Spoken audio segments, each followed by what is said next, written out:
and this is our third year participating in TAPS, and it's really cool and impressive to see how large the group is today that's going to be participating in the upcoming season. We make a device, it's called the Arable Mark. This is the second generation product. It measures everything you would get from a traditional weather station, so temperature, humidity, precipitation, light, solar radiation, upwelling and downwelling. And then we also have a 7-band spectrometer on it, which gives us information about how the plant is performing in response to the weather. And so we get on a daily basis from right above the crop information on the amount of chlorophyll uptake in the canopy and the NDVI. And so we get these really interesting growth curves that we're beginning to put together with the weather information and some of the management practices to understand the influence of yield outcomes at the end of the season. This is our new device. We've updated a lot of the telemetry in it and the sensors in it based on feedback we've had over the past 2 years. We've improved the sensors to increase the accuracy, and then also a lot of the telemetry updates are to increase the reliability of the data coming in on an hourly time frequency.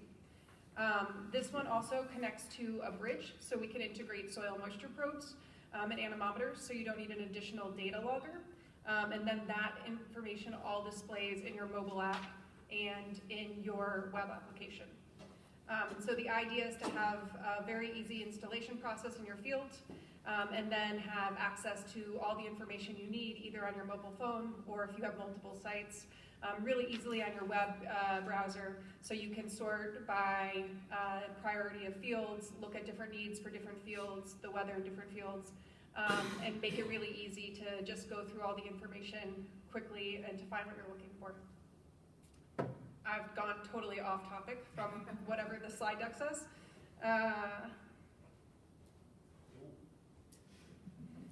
So here's the idea is that it installs in the field really quickly, it measures the plant and the weather, and it gives you all the information you need to your mobile phone. And the mobile phone app came out this fall, so I don't believe participants were able to use it this way last year. What we've discovered is that precipitation is highly variable.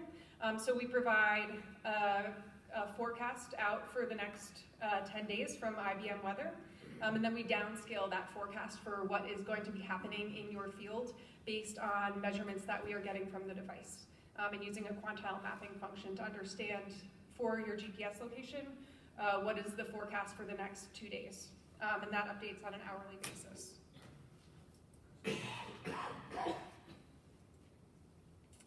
Similarly, and also important for TAPS, along with the precipitation, we do an evapotranspiration measurement, or an ETC. And because we are able to measure the size of the canopy or the amount of biomass in the canopy, we can get the KC value in a Pedman-Monteith equation so that we can forecast forward your ETC or the amount of water lost by the crop for the upcoming week. The idea again is, I don't believe we'll be doing this for TAPS, but that you can connect your soil moisture probes, your wind, and any pressure switches if you had drip tape, or we're doing drip again, so that you could see when the pumps were on, you could pull in your soil moisture data, and you could have real-time wind data as well for spraying decisions. And again, that all that data would appear both in your web browser and on your mobile app. This year we're rolling out our alerts so that we can tell if there's any frost alerts, any heat spikes, I guess any stress periods for the crop, and then being able to know the onset of rainfall. So we'll give you an alert when the device senses that it's starting to rain, and what we're working on next is to send an alert about the quantity of rainfall automatically to your fields. Another thing we've been doing is we've been working with a lot of breeding and research companies. And so the concept is being able to make permissions for different data sets in different fields, so that if you log in and you want a certain team to have access to information about the plants and the weather in one field, that they're able to see that information. But if you have other fields that don't want to share the data, they're able to keep that information private and only among the users that should have access to that information. Just more about onboarding. One of the fun things to do, which it probably doesn't help on a day-to-day, is to look back at the overall season and to understand when precipitation happened, when was the minimum temperature, what was the maximum temperature, and then how this impacted the outcome of the season.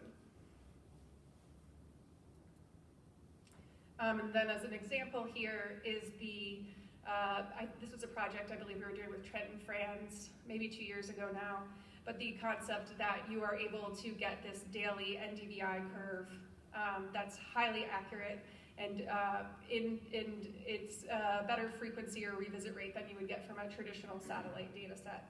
So it's really easy to see immediately if you have a decline in NDVI or if there's something going on with the crops that you wouldn't anticipate, especially in fields that are further away that you might not drive and see on a daily basis.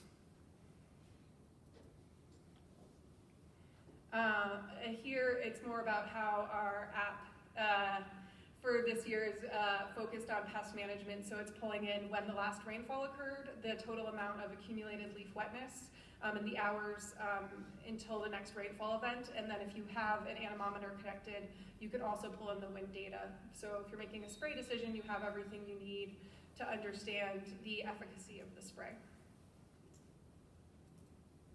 And I'm gonna jump. So what I did is I went through the TAPS data from last year, and I picked out what I thought were the most interesting participants. So we did the control along the bottom. I believe one of Chuck's fields, field 3, made it in, and then the 2 performers last year, which were fields 8 and 9. And we just wanted to go through the data and understand how the management practices contributed to different outcomes in different, I guess, the different scenarios that teams undertook.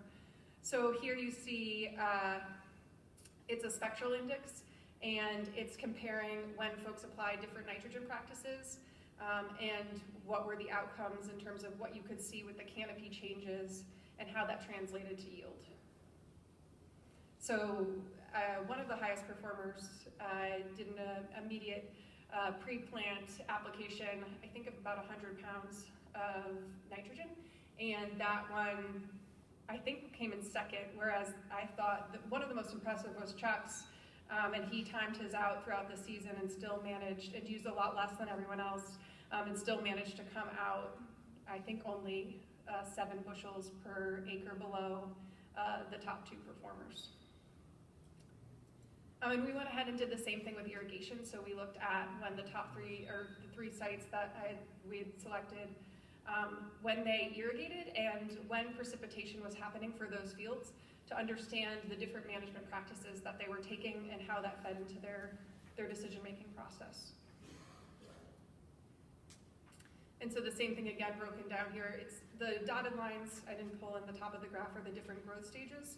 So how they applied in the different growth stages, nitrogen in the different growth stages, and what that came out to in the end, or in the plant canopy. And it doesn't mirror exactly what it came out to in the yields, but it's something that we're interested in looking into this year and how that can help inform some kind of alerting to understand how much nitrogen uptake there is in the canopy, and if there is a behavior change component that growers could take to maximize that value. And similarly here, this is just a breakdown of the timing of the irrigation events. So you can see that folks chose to do it during certain growth stages, and then a few did more at the end. And the precipitation amounts that also were factored into the amount of total water available for the participants last year. And this graph is messy, but I just wanted to include it because it's just interesting to look at all the data sets of how people performed and when they chose to take different activities and what that came out to in terms of how the canopy values changed, but then also their total yield goals or yield outcomes at the end of the season. And I probably need somebody to explain it to me because I'm newish to agriculture, and I know there's a whole marketing strategy that goes on in the TAPS competition, so I'd be curious to know how growers factor that into what they're doing as well. And this is the precipitation across all the sites. And I believe that's all I've prepared for today. But yeah, we're excited to participate again this year, and if there's any questions I can answer about what we're doing and our strategy at Arable, I'd be excited to share with you.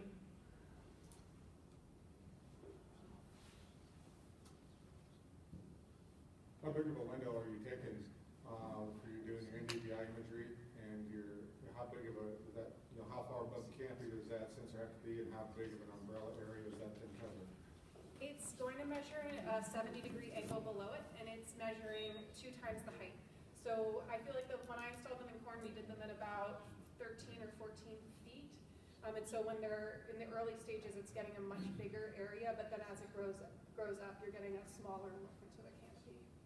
So it stays at the same level? Exactly. We do them on telescoping poles for vines and hops, but for corn, it's just easier, I think, to do the one rather than moving it along.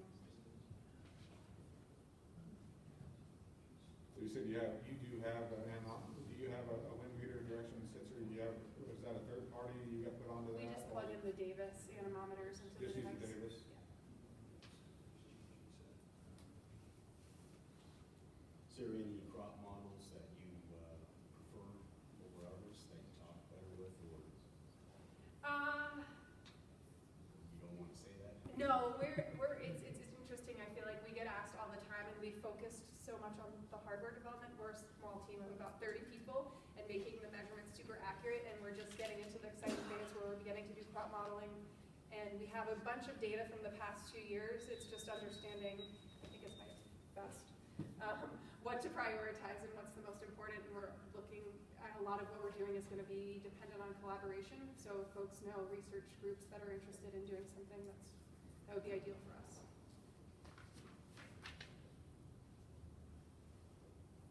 Still got a little time for a few more questions. The Arable system, is it on a lease basis or purchase basis, like on, if you were to buy it personally, how does that work?